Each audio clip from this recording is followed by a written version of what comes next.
Hello all, and welcome to Anita Chiquita's time and money saving tips. And today I'm really excited about my tip because it's a keto / low carb hack that I have been using for about 6 years. And I'm here to tell you that you don't need to purchase the expensive almond flour when you can actually use the lowly sunflower seeds. We can be seeding each other. Tee-hee, tee-hee.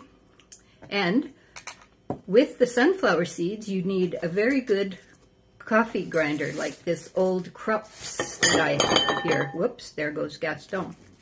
So I have Gaston here with me, and he's going to help me with this today.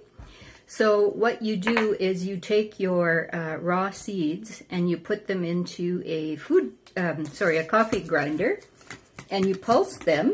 And rather than make a whole lot of noise here, I'm just going to show you what I've done.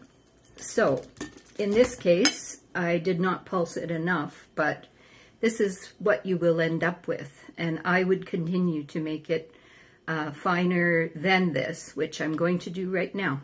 Bear with me.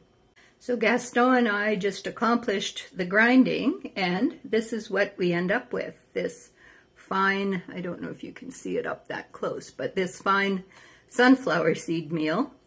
And Uncle Gaston's cronies have come around today as well. So I would like you to see them here. They're a good help. They cheer me on.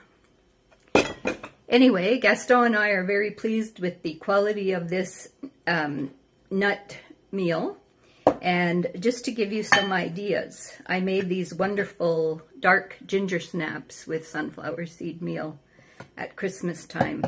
I made this keto carrot cake, sort of, which came out more like a cross between a brownie and a biscotti, but everybody absolutely loved it.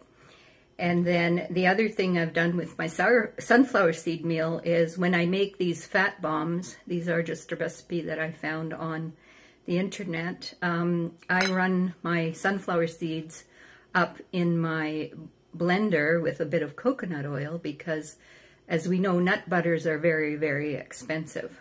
So in the next few moments, I'm going to mix up a brownie recipe that I've been wanting to try using the sunflower seed meal. So if you'll just bear with me, we'll be back in a few. And these are the cooked brownies, and we'll wait for them to cool and see what they look like when I cut them out of the pan. Thank you.